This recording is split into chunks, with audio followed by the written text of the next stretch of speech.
Crime and Peter Chambers. Created by Henry Kane, transcribed and starring Dane Clark.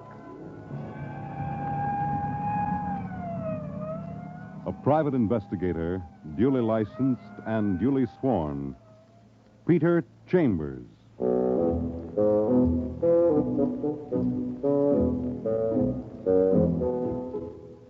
You're a private eye. That's your business. Anything else? That's for laughs. You've got a slant of sun coming in the office window, your feet are on the desk, and you're relaxed. Business is lousy, but you've got no kicks. You're young, you're strong, you've got a few bucks in the bank. And it's a beautiful day. You, Peter Chambers? All of me, lady. Beautiful day, isn't it? Not for you. Not for long, anyway. She's a cute little trick, but nervous as a puppy with fleas. She's wearing a tan suit, molded to her figure, and properly protruding. The rest is in perfect taste. Black nylons, black shoes, black blouse, and black gloves. So she spoils it. She dips into her bag, and what she produces doesn't quite go with the ensemble. Because now she's wearing a pearl-handled gun in her right fist.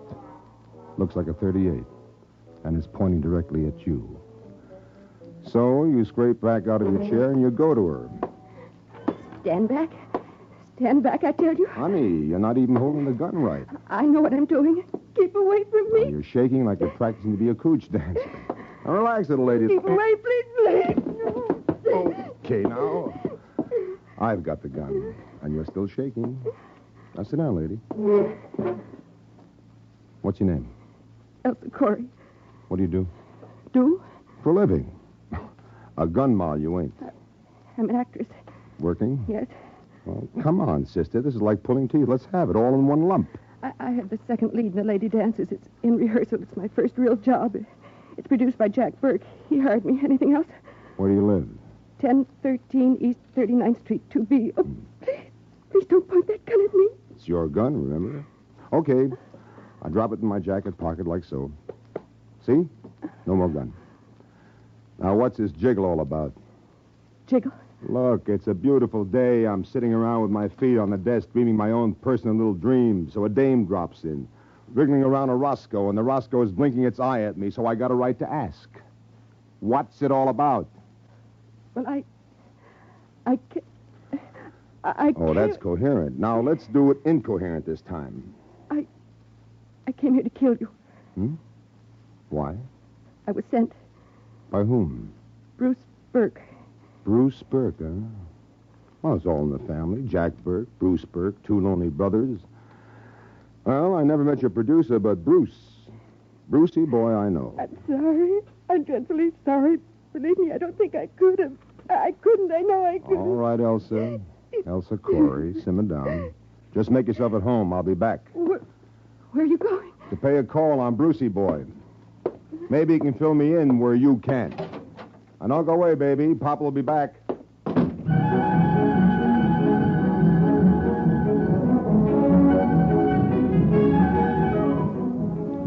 Bruce Burke. A crumb right out of the bread box.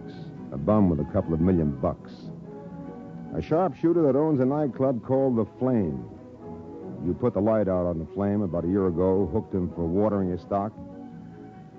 So, it's a beautiful day, only for you, suddenly, it's beginning to shape up cloudy. You get to his Park Avenue address, stick your finger on the buzzer. Nobody's home. Well, you've been there before, a 12-room suite for Brucey and his missus.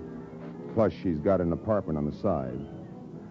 And just for kicks, you try the knob, and very conveniently, the door's not locked. You're inside, but you don't go far. Bruce Burke is napping, face down. Only when you go to turn him over, Brucey boy's napping days are finished. The guy's stiff as a bugle, 2 bullet holes in his face, and his rigid leer is like a spiteful grin. And suddenly you feel it. Call it extrasensory perception. You know you've been yanked into a deal that you ought to get out of. Fast. You do a beeline for the door, you pull it open, and you're face to face with Detective Lieutenant Louis Parker, New York City Police, homicide. Hi, Pete. Fancy, as they say, meeting you here. Hi, Lieutenant. Same fancy goes for me. What brings you? Jingle on the phone, what they call anonymous. Oh, I see. Well, come in. Thanks for the welcome, Shamus. Hey, what do we got here? Corpse. Body used to belong to Bruce Burke. Plus, Plus what, kid? I've got a hunch, a little frame job with me in the middle. Yeah, take a look at this. A little encumbrance I'm carrying in my pocket. I handle it, you notice, by the muzzle. Pearl handle .38 revolver. Okay, what's scoop? Break it, Lieutenant. I've a vague notion you're going to find 2 shells discharged. I also have a notion that ballistics will show that the 2 bullets in this monkey came out of the gun you're holding. 2 hunks of lead missing. Figures. And my fingerprints on the handle. And my fingerprints on the doorknob. And me and Bruce Burke supposed to have a feud going. I hope you got a good story for me, kid. We've been friends a long time. And a little dame wearing gloves. I'll bet mine are the only fingerprints on that Roscoe. Better be a good story, kiddo. Salulu, Lieutenant. Lend an ear.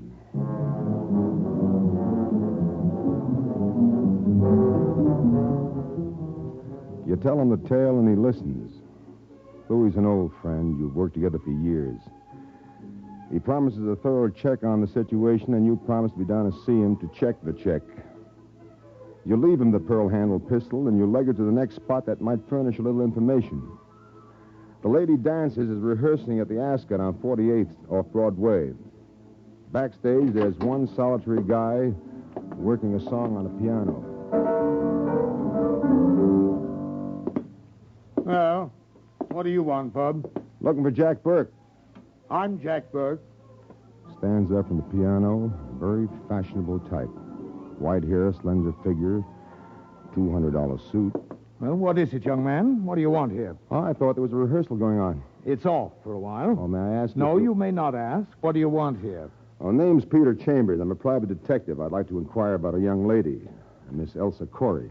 I'm not messing into the affairs of every private shummus that comes barging backstage for some cockeyed reason of his own. Look, Mr. Burke, if I haven't got the time. Just now. one little minute, Mr. Burke. Oh, like that, is it? You want to play tough boy, huh? Willie!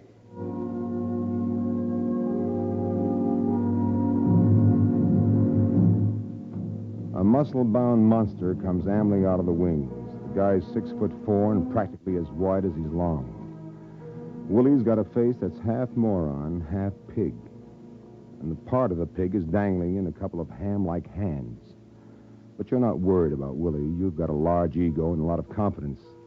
And you think you can take Willie if you had the time. But right now, you don't have the time. So you turn from Willie to get back to Jack Burke. But you've underestimated Willie. Willie's not as amiable as he looks. You get a hit in the head like a stroke of paralysis. And the lights blaze and start whirling. And then there are no more lights.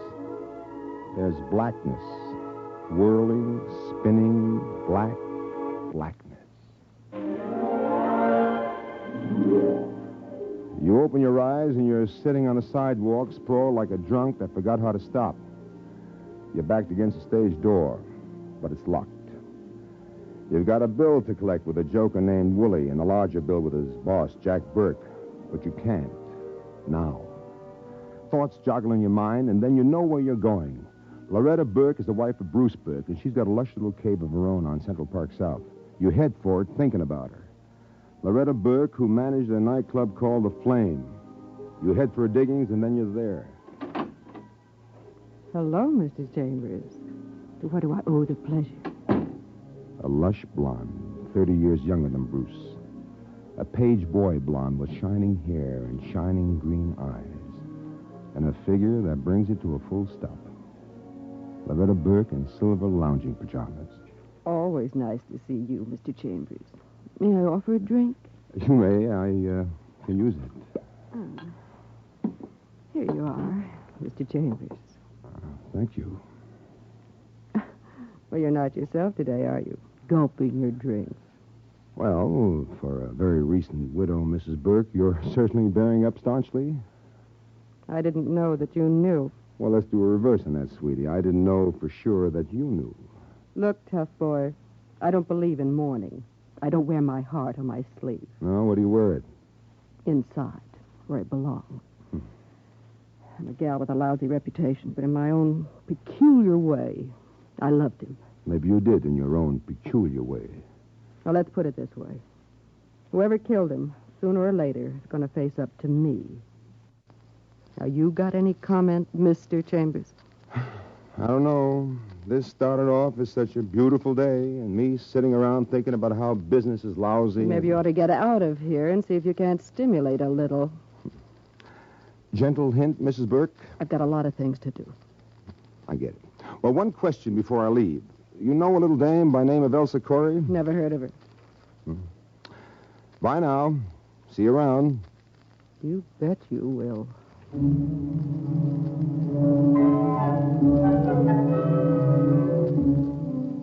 Outside, you call the office about Elsa Corey, but of course our little birdie has jumped the chicken coop. You do a small debate with yourself. Corey or Parker? Which one first? But you promised the lieutenant, so you mosey to police headquarters downtown. You're jogging up the steps when you see him coming out. In a hurry. Well, the private eye, or is it the public enemy? You coming to give yourself up? Lieutenant is jocular, but he looks worried, and when a friend looks worried, you begin to worry. That was the murder gun, Pete, no question. I'm working it slow, working the angles first, because you're involved. But that little Elsa Corey better be around to back up your story. Well, what else is new, Lieutenant? Jack Burke's been scouting for dough for his show. He needs money. Bruce's wife, that doll, always needed dough. Well, they're both falling into it. How? Bruce Burke's will. Jack gets half the estate, Loretta Burke gets the other half, plus the nightclub goes to her. Real cozy, huh? Look, pal, you're not one for throwing stones. Not in this case. So far, all I've really got is you. Yeah. You've been a doll, Lieutenant, a living, breathing doll. Well, don't depend on it, Pete, not for too long. I know you, but there's a DA's beginning to champ at the bit, so let me go to work now, huh? Where are you heading for? Date with Jack Burke. Jack Burke, where? Casa Moretti, upstairs, private room, number 4. Look, Louie, one more favor. Give me a 10-minute head start, huh? Head start with whom? Jack Burke, I've got a bill to collect, and it's overdue. 10 minutes, Lieutenant? Oh, please, Louie. Okay, but I hope you know what you're doing. Oh, I hope so, too.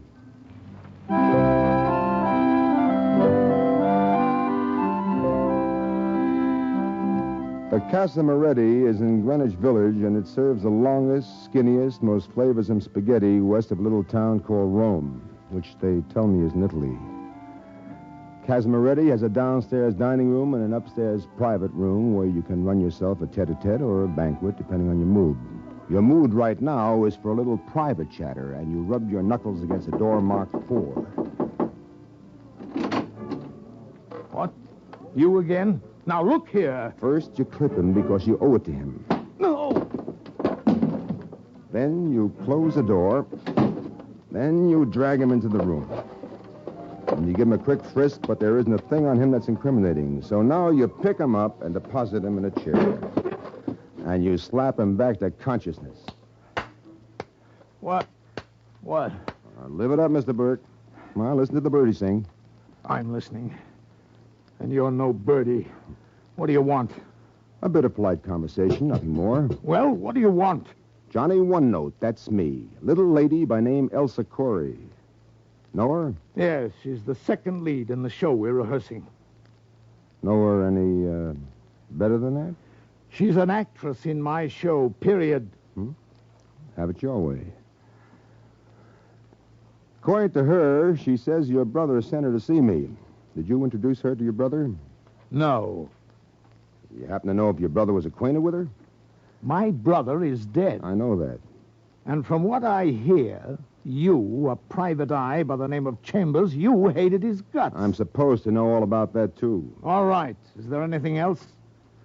No. I told you all I wanted was a bit of polite conversation. Well, then get out of here. Say it nice. Will you please leave, Mr. Chambers? Oh, a pleasure, Mr. Burke. A pleasure indeed.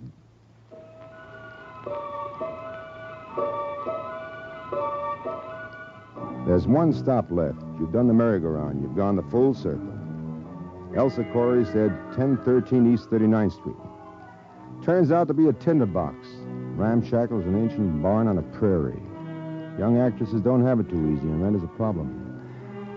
You climb up to 2B, and you knock on a door that's thinner than Melba toast and has about as much resistance. Nobody answers. You turn to leave, and all of a sudden, a hunch comes up and clobbers you. You shove a shoulder at the rattletrap door, and you lean hard. You're inside now. Little room with the barest of trimmings. And your hunch is paid off because you're not alone. Elsa Corey sits in a chair and looks at you, but her eyes aren't blinking. Elsa Corey. Her face mottled and blue bruises on her throat. Elsa Corey strangled to death.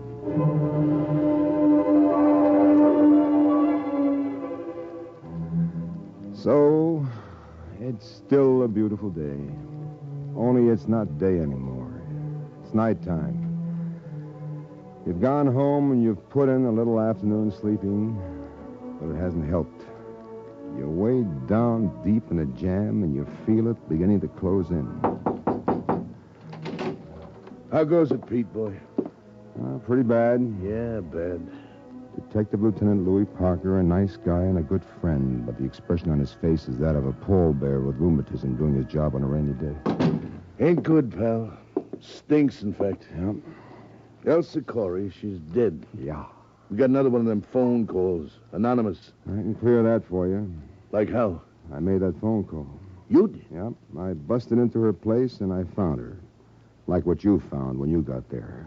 You know what it means, kid. I got an idea. You had one little out, an alibi witness named Elsa Corey. Now she ain't with us no more. Where's that leave you? Crouched behind the 8-ball, only keeps getting smaller. Pete, you know how I feel about you, but... Want to come downtown with me now, fella? Tussle it out with the DA's people? Well, must we... What's left, kid?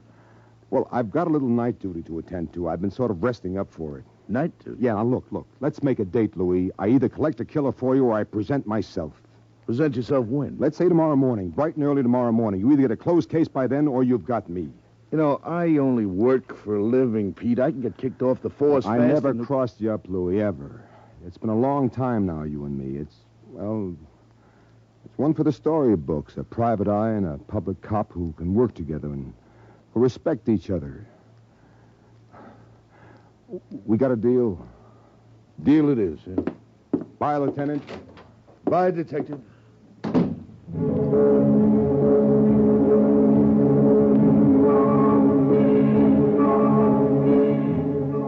The Flame is a nightclub on the outskirts of town, and that's your next stop. And the last stop, you figure, one way or another. You get the car out of the garage, you drive up and park in their parking lot.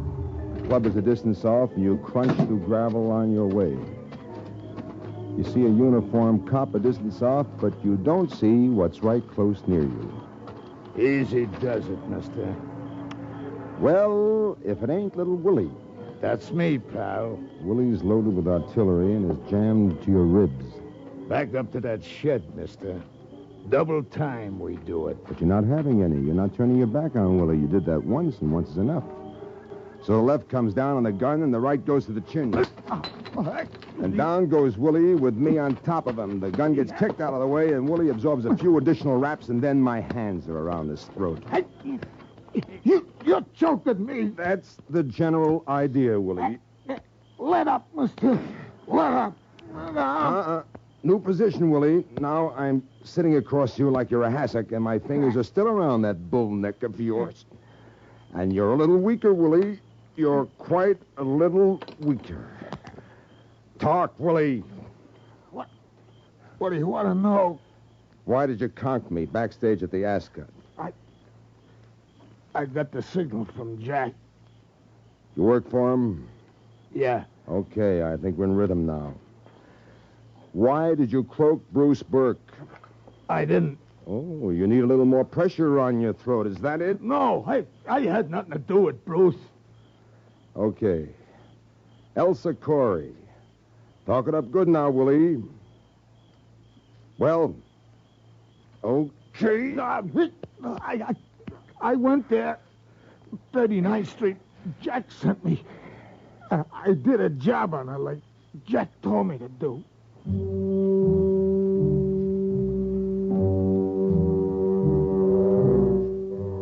Willie passes out of the picture. You get up off him, collect his gun, and go looking for the cop, and latch your law onto Willie with instructions to deposit him in the lap of Detective Lieutenant Louis Parker. Then you brush at your clothes, and you make for the nightclub. The joint is jumping, and it's a temptation, but you haven't got the time. You steer through the joyous people to the door marked Office of the Manager, and you open it without knocking. Well, Peter Chambers, we were just talking about you. Close the door. The other half of that we is Jack Burke. He's in a tuxedo. And Loretta is in a red off-the-shoulder job that almost gets your mind off your work.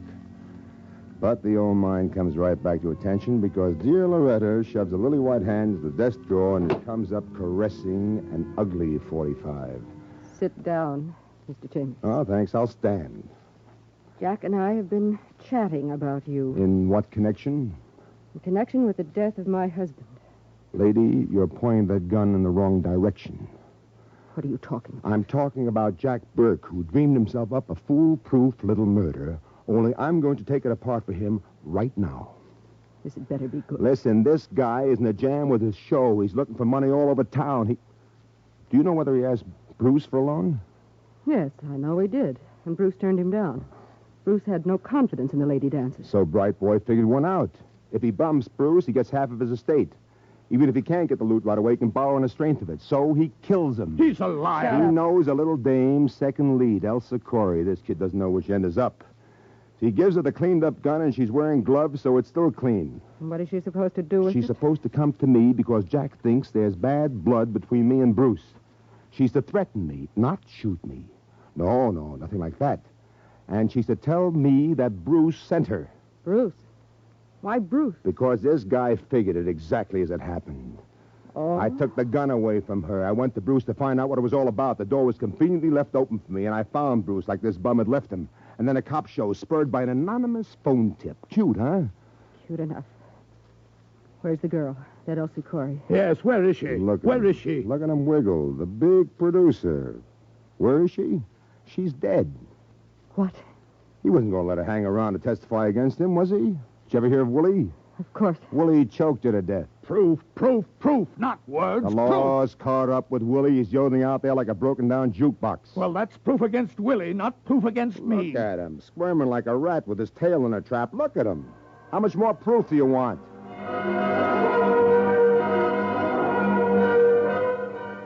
The lady looks. Guilt is scribbled on him like the devil is written on his forehead. She lifts the gun, and for a minute you think it's for you. But it isn't. There isn't much left to look at when you get to him, and all of it is very dead. All right. It's over, and it's done with. Mind if I sit down for just a couple of minutes? Sit. It was a beautiful day before it shaped up cloudy.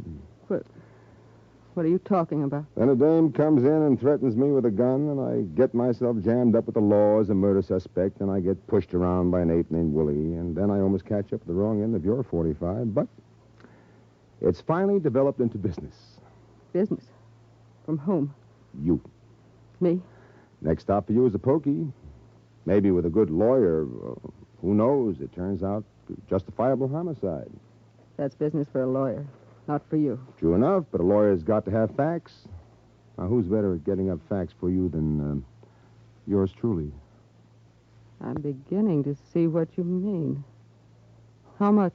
Well, for a lady who's coming into $1 million plus a swanky nightclub, how's $5,000? You talked yourself into a client, Mr. Chambers. You're hired. Thank you, ma'am. Thanks a bunch. And Peter Chambers. Dane Clark was starred as Peter Chambers. Crime and Peter Chambers, transcribed, was created, produced, and written by Henry Kane.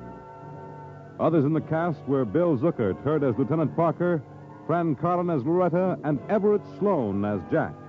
It was directed by Fred Way, and this is Fred Collins inviting you to tune in again next week, same time, same station, for Dane Clark in Crime and Peter Chambers.